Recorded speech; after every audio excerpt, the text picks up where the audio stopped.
Hey everybody, hopefully you're enjoying the Sunny Stacks action so far. We are here with the one, the only, Three Prongs. How are you doing today, buddy? I'm doing great. Thanks for having me, Sublime. I'm really happy to be here. So Three Prongs, I've seen you won quite a bit of Sunny Stacks events. You made it to the final table quite a bit. I want to ask you, everybody has their own strategy when it comes to a poker tournament. They have their early game strategy, mid game strategy, and then of course final table strategy. I want to know, how do you get yourself to the final table so often? Honestly, for me personally, it's probably just experience. I've been playing poker for a long time now. I kind of got the bug really early on. I used to go to Vegas all the time during the poker boom when Moneymaker won the World Series, and then I got older and had a family and found this free poker, and it kind of filled my poker bug, and I've been just kind of been coasting through here and having a great time meeting new people, and really it's the community that has made me come back. But for the most part, as far as your question is concerned, yeah, honestly, I just my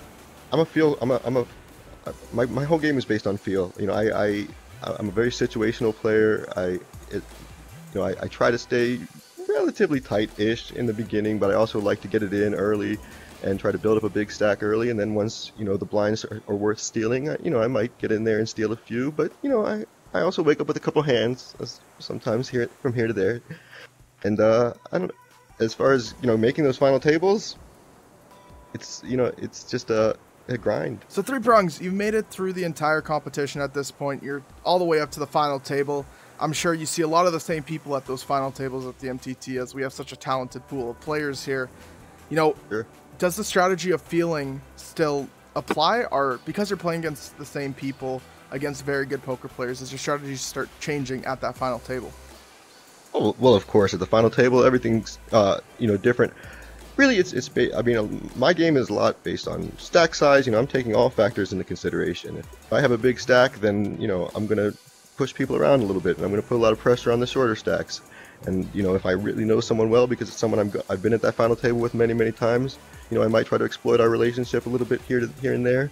A few who I'm talking to, but for the most part, it's really just based on making every situation count. That's really, I say it over and over again. For me, poker is so situational. I'm a big talker. Especially at the table, I like to talk in hands. I like to talk when we're heads up. You can pretty much bet that I'm going to be talking to you, and I'm trying to get a feel. And a lot of people like to talk back, so that usually gives me a good hint of what's going on. So Three Prongs, I want to thank you so much for taking time out of your day and coming out and doing this interview. It's been an honor to talk to you and learn about some of your strategy in poker. But before we wrap things up, I always give a chance for a shout out at the end of these interviews. So do you want to give anybody a shout out? Well, yeah, for sure. All the regulars, you guys all know who you are. I don't need to name any names, those guys specifically. But as far as specific people, yeah, I do want to give a couple people. First of all, Pretty and Punk, for the hat, the story. If you guys want to hear the story, come find me. Also, I want to give a quick shout out to Milos and Clockwork for all they do inside the game and outside the game. They do some really cool stuff, and they know it. And I really wanted to give them a shout out for that. And then all the regulars. I know I heard Razor gave me a shout out here, so I got to give you a shout out too.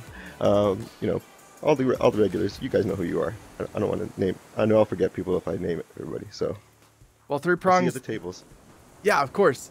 Thank you so much for taking the time. Thank you. Oh, you're such a gentleman. Thank you so much. But we got to get back to the poker action. So why don't we head back over to the poker action? Hey, everybody. Hopefully you're having a great time on the table so far. I am here with Atari Girl. Atari, how are you doing today? I'm good. How are you, Sublime? I'm doing fantastic. Thanks for asking.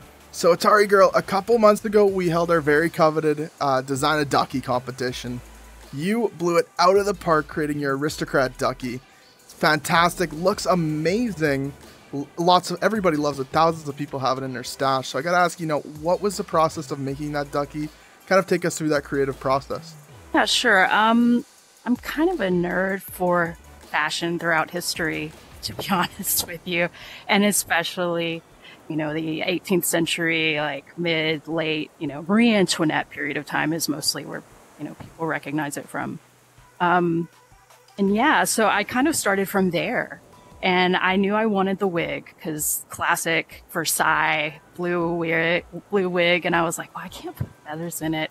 I can't, they used to decorate the wigs crazy. I mean, at times I think there was a report of a bird's nest in one of the wigs. So I was like, I can do just about anything in the wig, and it'll be great. So I play poker primarily in the game. I play slots on occasion, but not really. And so I kind of was like, order cards, you know, I want the chips in the hair for sure, you know, and then the bows as well, that were added in the back. That was all your art team just expanding on it, which I thought was super cool. But yeah, the bow up front. And then from there, I kind of was like, what color should she be? And they powdered their faces like crazy back then. And so I was like, she has to be just a straight up white duck.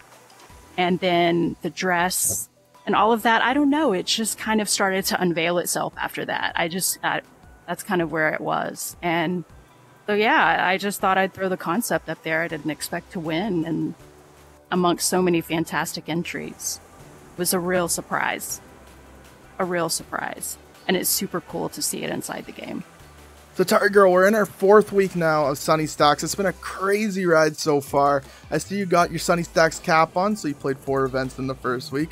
Hopefully you've kept up to date the whole time and you're doing the beachside treasures. But I gotta ask you, you know, with 4 weeks being in the Sunny Stacks, you've probably been a part of some crazy hands. You've probably made it deep into tournaments. What has been your best placement and some crazy hands you've been a part of? I got to 3rd, which I didn't expect at all because I don't really play MTTs. In the past, it's like I did one of the last poker tour. I wanted the all-in chip. I'm not going to lie. So I entered for that reason, and I got further than I expected. I can't remember where. And I thought, well, shit, I can do this. Like, maybe I'll do this. And then there was the Cinco de Mayo MTT, and I wanted the maracas. So motivated primarily by props. I won't lie, at least initially. And so when I got into Sunny Stacks, I kind of thought, okay, I want all the props, and I definitely want the splash ring. And so I'm just going to go for it. And so, yeah, I got 3rd at one point. I got 5th at another. And I've played the bare minimum of events at this point. So I don't know. It was a real surprise. I can't really think of specific hands that jump out because there were so many. But I will say that, I mean, I didn't have enough chips. I always felt like any second I'm going to just lose all my chips. And I went like this throughout the tournament, which was really fun. I mean, I didn't expect to enjoy building up my stacks again, but I did get a lot of bad hands. And yeah, I got there, and I've gotten there twice, and it was super cool. And there's great players. And MTTs are wildly different from cash games, which is what I play almost exclusively. And so seeing the gameplay inside the MTTs and how people, I mean, there's really just some amazing players, and it's so much fun to be a part of. So Atari Girl, I want to thank you so much. You're always so supportive. You're in all of our streams, you know, showing the love. I really do appreciate it. But before we wrap things up, do you want to give a shout out to anybody who's maybe watching now or later on Meet the Players?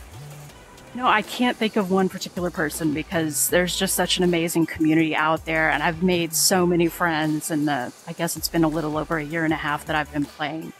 But I've just run across so many kind people. Obviously, there's people out there that are bringing negative energy to the tables, but I just, everybody's so great. I love the community, how everyone has just kind of accepted me. And those that don't, that's fine as well. That's what the mute button's for. But, yeah, no one in particular. It just feels great to be a part of a game that's evolving, and people are so passionate about working on the game, advancing the game. I've enjoyed watching things change because I got to, see Casino 1 at the beginning, and then I'm seeing even these more and more slot machines unfolding. And I don't know, it's just been so much fun. I really enjoy the game, and I keep coming back for that reason. The people and just, I don't know, straight up simple poker. Well, Atari Girl, you've been a fantastic time to talk to. You know, every time I've heard about you or seen you in the chat, you're just always so supportive and wonderful, and I could see it right away. You're an amazing person, but we got to get back to the poker action now, Atari, so why don't we head right back into it, eh? Let's do it. Awesome. Hey everybody, what's going on? I am here with Frothy Warrior, our Week 5 main event champion. How are you doing today, buddy? I'm doing pretty good. How about you, Sublime? I'm doing great, thanks for asking. So Frothy Warrior, going into the final table, you didn't have the biggest stack. I think you were stacked at about 30,000 going into that final table. How did you go from one of the lowest stacks at the table to ultimately winning the entire thing? Well, I guess I'm just going to say luck. I mean, going into that final table, looking and seeing where Foreign, had all his money, and he was kicking butt, but I mean, you just got to stay in it and keep going. So, and then the guy sitting next to me, not a lot of people liked him. It was what it was. It was easy to start getting money off of people. So Frothy, you obviously got a bunch of winners prizes. You got, the MTT winner shades. Soon you'll get those MTT winner shades as well, the ones that say MTT winner that scroll across. Gotta ask, you're consistently going to the final tables, you're consistently making the money. What's this, like, if somebody who's watching right now who's not making it to the money and whatnot, like, what advice would you give them? What strategy do you kind of use to consistently get there? Well, usually in the beginning, you're going to have to play a lot of hands to try to, catch cards and try to put stuff together. But a lot of it just comes up to run of the cards whenever the cards come. And, I'm more of a field player versus an analytical player. But, I mean, it all kind of works out once in a while. I mean, I've got 3 wins so far in the Sunny Stacks and a couple other final tables. But hopefully I get a couple more this weekend. So Frothy, I want to thank you so much, for taking the time and doing this interview. It was such a pleasure watching you play there on that final table and kind of just dominate for the last half of the tournament there. But, I always give the chance for you to shout anybody out. So you want to give any shout outs today? Well, I guess the big shout outs would be to Cyber, even though I've run into him quite a bit. I mean, he's a good player. And Foreign, I mean, sorry I beat you in that cruddy, river rat of a win. But everybody else that I've met so far, like Shuggy Woogie and Tall Chewy, I mean, everybody on here has been great so far. So if I missed you, sorry. Well, thank you again, Frothy. And you know what? We got some poker action to get back into, eh? So why don't we get back into it? Oh, yeah. Hello, everybody, and welcome back to another player interview. Today we got JAC, who I recently heard was spending a lot of time in Rooftop Night. How are you, JAC? I am doing great. How you doing, Sublime? I'm doing fantastic. Thanks for asking. So JAC, we ran Rooftop Night 2.0, huge success, July 4th themed. And I saw you on the stream dancing with the DJ. Now, I heard some reports, it's been swirling around the community, that you were up there dancing for 10 hours. I want to know, is that true? And if so, if you have a Fitbit on or Apple Watch or something like that, how many calories did it say you lost? I can confirm, yes, I was dancing for 10 hours straight with DJ Short Stacks, and no, I don't have a Fitbit, but boy, oh boy, was I sweaty by the end of the night. So JST, Sunny Stacks is in its 3rd week now. Competitions have been off the rails. I want to ask you, what competitions have you been playing in? Have you won any events? And if you haven't, what's the furthest you've been in a tournament? I've been doing some of the cheaper tournaments. First week I got as far as 5th place on a final table. This past week didn't do too good, but still having a lot of fun on that brand new map, and I love that map so much. So JC, I want to thank you so much for coming out and doing this. You're always an awesome time to hang out with, such an amazing community member. But before we wrap things up, I always give a chance for everybody to give shout outs. Do you want to give a shout out to anybody right now? I'll give a shout out to all my friends over on the Discord stream and over on Twitch. Y'all are awesome. Well, you heard it. You guys are awesome, but we got some Sunny Stacks action to get back to, so let's head right back into it. Hey, JC.